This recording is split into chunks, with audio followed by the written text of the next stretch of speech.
Morientes qui envoie Kylian Mbappé au Real Madrid la saison prochaine, des nouvelles très rassurantes de Karim Benzema et le plan du Real Madrid pour rapatrier le plus rapidement possible nos Brésiliens. C'est parti pour le Que Pasa. Tu nous en veux car on en fera toujours plus que toi.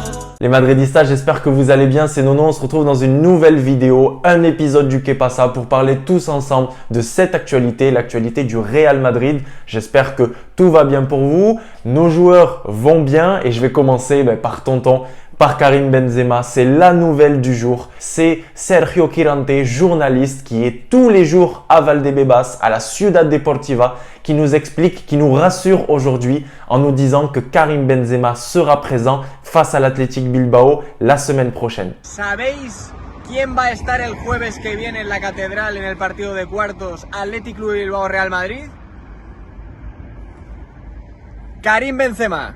La recuperación del francés va viento en popa y en el club cuentan con él para el partido de la semana que viene. En effet, dans cette vidéo, les Madridistas, il nous dit que la récupération se passe très bien pour le Français, que finalement, il n'y avait même pas d'examen médical pour Karim Benzema, il n'y aura pas d'IRM, pas de radio, rien. Le joueur se sent bien. Alors, il y a bien des possibilités de le voir la semaine prochaine à Bilbao face à cette équipe de l'Athletic Club. On parle beaucoup de ce match. Ok, c'est juste les quarts de finale, mais cette équipe de Bilbao, elle fait partie des favoris, tout comme la Real Sociedad ou encore le Betis Séville. Mais voilà, si on peut avoir Karim Benzema la semaine prochaine, c'est une bonne chose.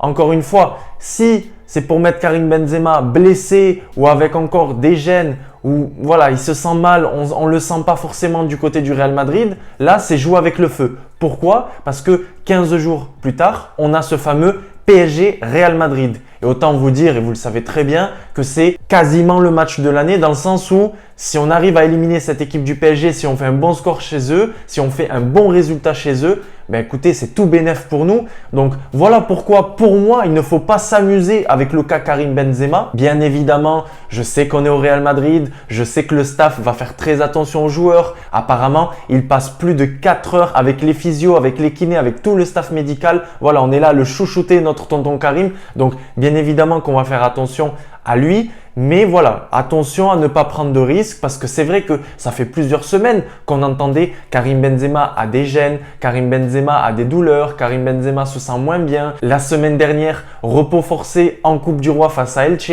Donc on sentait qu'il y avait quelque chose, on sentait que Karim Benzema n'était pas au top de sa forme. Donc voilà, moi juste la petite chose que je pourrais dire c'est attention à ne pas trop jouer avec Karim Benzema. Parce que ça peut être malheureusement dramatique pour le reste de la saison. Et puis, face à cette équipe de l'Athletic Club, on aura donc sûrement Karim Benzema, mais une chose est sûre, les Madridistas, on n'aura pas Militao, on n'aura pas Casemiro, on n'aura pas Vinicius Junior et on n'aura pas Rodrigo. On l'avait dit dans plusieurs vidéos, il y a eu des discussions entre la fédération brésilienne et la fédération espagnole, entre la fédération brésilienne, le staff, bref, toute la sélection et le Real Madrid, le club. Tout s'est très bien passé, il n'y a pas de tension. Mais une chose est sûre, le Real Madrid a pris un vent.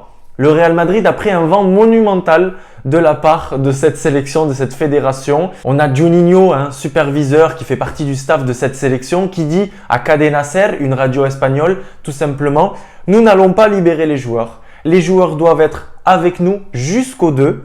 Une exception, nous n'en ferons pas. Nous allons profiter de ce moment avec les joueurs. Nous avons reçu d'autres demandes d'autres clubs et nous refusons de libérer les joueurs. Tite a parlé, s'est entretenu avec Carlo Ancelotti. Tout est clair, nous n'allons pas libérer Militao, Casemiro, Vinicius Junior et puis Rodrigo. À noter que l'Uruguayen Fede Valverde est avec sa sélection, avec l'Uruguay. Mais à la limite, Rodrigo et Valverde, c'est pas très grave les Madridistas. Le plus important, c'est cette charnière Alaba-Militao. Le plus important, c'est Casemiro. Ancelotti l'a dit la semaine dernière, il n'y a pas d'autre numéro 6 à sa place. On ne peut pas trouver un remplaçant de Casemiro, il n'en existe pas deux.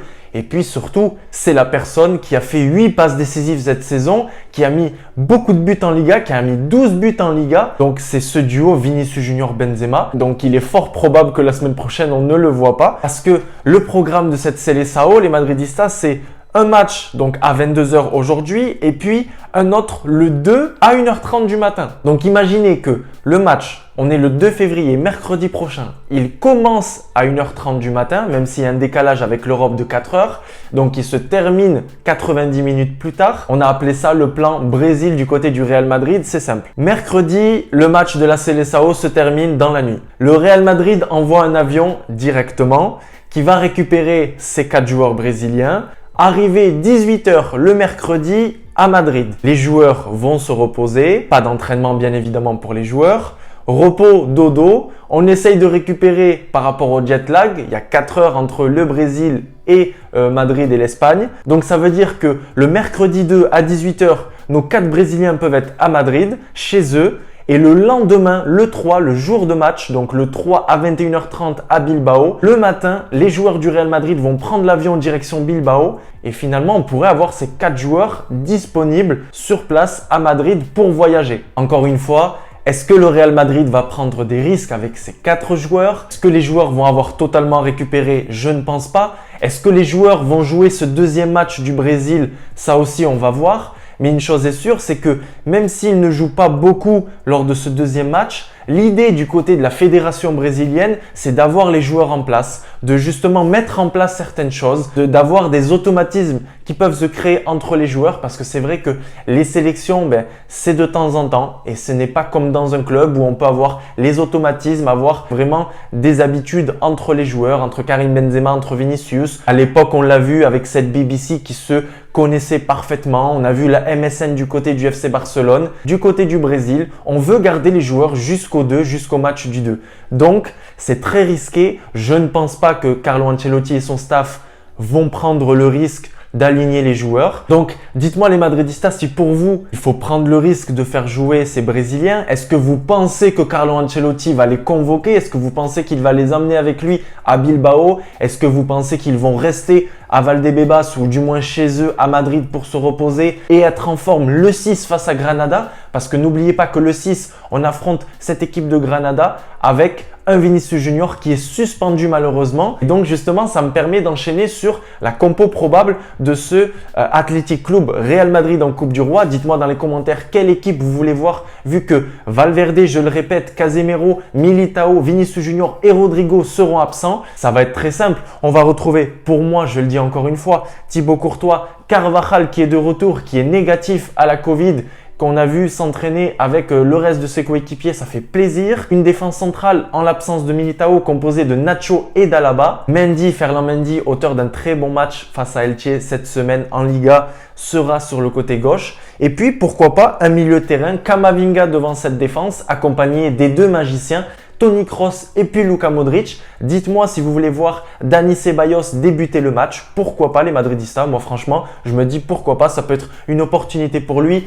Mais je pense que avec tous ces jours de repos, Ancelotti ne va pas prendre de risque et surtout c'est un seul match, il ne faut pas se louper. On va mettre nos 2 magiciens au milieu de terrain et puis en attaque, c'est là la question. On a vu le retour de Marco Asensio. Marco Asensio qui avait quelques douleurs musculaires. On l'a vu s'entraîner seul à Valdebebas. Il va faire son retour avec le groupe. Donc d'ici jeudi prochain, c'est dans une semaine, on a le temps. On attaque, on l'espère du coup, par rapport aux propos de Sergio Quirante, le journaliste. Pourquoi pas voir Karim Benzema ou Jovic en doublure. Et puis sur le côté gauche, vu que Vinicius sera trop limite avec ses déplacements avec la sélection brésilienne, c'est soit Gareth Bale sur le côté gauche, soit Eden Hazard. Dites-moi si vous voulez voir pourquoi pas Bale à droite à la place d'Asensio, pourquoi pas Lucas Vazquez vu que Carvajal va venir récupérer sa place. En tout cas, dites-moi tout dans les commentaires et n'oubliez pas de vous abonner si cette vidéo vous plaît, les Madridistas, les nouveaux Madridistas, ceux qui découvrent la chaîne. Donc voilà pour le plan Brésil, Real Madrid, Athletic Club. Je suis curieux de voir ce qui va se passer, quelles vont être les décisions de Carlo Ancelotti et de son staff. Et puis j'enchaîne avec une partie mercato. Vous le savez, depuis quelques mois, on entend beaucoup la rumeur Tchouaméni, le français, le joueur de Monaco du côté du Real Madrid. Et apparemment, selon Marca, dès ce matin, des agents du Real Madrid se seraient déplacés à Monaco pour aller rencontrer le joueur, pour aller rencontrer son agent. Donc dites-moi dans les commentaires si vous êtes satisfait de voir qu'il y ait des négociations ou des premières discussions entre le clan Tchouaméni et puis le Real Madrid. Est-ce que c'est un joueur qui peut vous faire rêver du côté du Real Madrid? On a déjà Camavinga, on va voir ce qui va se passer pour Ceballos dans les prochains mois. Ça, je suis vraiment curieux. Et puis on a Valverde également qui peut jouer à ce poste-là. Est-ce que pour vous, on doit ajouter un Tchouaméni qui est jeune, qui joue en Ligue 1, qui est suivi par de nombreux clubs, qui est suivi notamment par Manchester City et par Chelsea et Manchester United et également en Bundesliga. Donc dites-moi si vous êtes chaud pour lui ou pas du tout. Et puis surtout, là c'est plus une rumeur, on parle énormément de Kylian Mbappé au Real Madrid. Viendra, viendra pas, prolongera au PSG ou ne prolongera pas au PSG. Écoutez, Morientes, ancien joueur du Real Madrid, était sur RMC cette semaine à la radio et il a déclaré que Florentino Pérez aimait, qu'il adorait Kylian Mbappé parce qu'il était différent. Kylian, il va aller à Real l'année prochaine. Ouais. J'écoutais beaucoup à Real, à Florentino. Ouais. Il aime, il adore Kylian parce qu'il est différent. C'est un joueur qui peut jouer beaucoup d'années à Madrid. Ah, tu dis, toi, c'est sûr et certain, l'été prochain, il est à Madrid? Je crois, oui. Ah, parce qu'en France, on parle Je d'une ne possible peux pas prolongation. assurer, mais... Mais qui parle d'une prolongation, Jean-Louis? Arrête tes bêtises. Si, nous, là, non, mais nous Oui. on parle de Roten sans flamme là, dans l'émission. On est tous unanimes, tous d'accord pour dire que pour nous, il ne prolongera pas. Morientes confirme qu'il voit Kylian Mbappé jouer de nombreuses années du côté du Real Madrid. Donc encore une fois, un joueur de plus qui se livre sur l'avenir de Kylian Mbappé. Je me dis qu'il ne dit pas ça dans le vent non plus les madridistas. Donc il y a effectivement cette rumeur de prolongation. Apparemment, le joueur se pose des questions sur le futur du Real Madrid vu que Vinicius Junior a explosé cette saison. Mais les deux peuvent jouer ensemble. Dites-moi dans les commentaires ce que vous en pensez. Est-ce que vous pensez que Vinicius Junior et Kylian Mbappé peuvent jouer ensemble? Peut-être l'un à gauche, l'un à droite, permuter. Les madridistas, je vous donne vraiment mon avis. Je pense que pour le coup, Kylian Mbappé est beaucoup plus polyvalent que Vinicius Junior. Et pour moi, Vinicius Junior est vraiment indiscutable sur ce côté gauche. On l'a vu dimanche dernier face à Elche, quand il passe à droite, il ne se passe pas grand-chose. Et aussi, on l'a vu pour Eden Hazard, un joueur qui a l'habitude de jouer dans le centre, partir dans le centre du moins, et puis énormément sur le côté gauche. Lorsqu'ils sont sur le côté droit, c'est directement plus compliqué pour eux. Donc, est-ce que Kylian Mbappé va pouvoir jouer parfois en numéro 9 comme il a pu le faire, parfois sur un côté droit, parfois sur un côté gauche? Oui, j'ai envie d'y croire. Après, est-ce qu'un Vinicius Junior va laisser son côté gauche pour que Kylian Mbappé s'amuse justement sur ce côté-là? Je ne suis pas sûr. Donc, le casse-tête commence pour le Real Madrid. Karim Benzema, malheureusement, je dirais pas enchaîne les blessures, mais voilà, à 34 ans, il est encore exceptionnel et sur ça, j'ai rien à dire. Mais parfois, on le voit là, lorsqu'il y a des petits pépins ou lorsqu'on a envie de le faire reposer, on n'a personne sur le banc. Donc, est-ce qu'on ne doit pas aussi se pencher sur un Haaland qui est parfois lui aussi blessé et c'est pour ça que le Real Madrid va étudier tout ça dans les prochains mois. Mais on a vraiment besoin d'un renfort en attaque ou de deux renforts en attaque. Cette semaine, je voyais encore des vidéos de Chicharito, le Mexicain Chicharito. Tu le rentrais, il avait la dalle, il lâchait rien, il marquait des buts, il allait luchar, il luttait au maximum.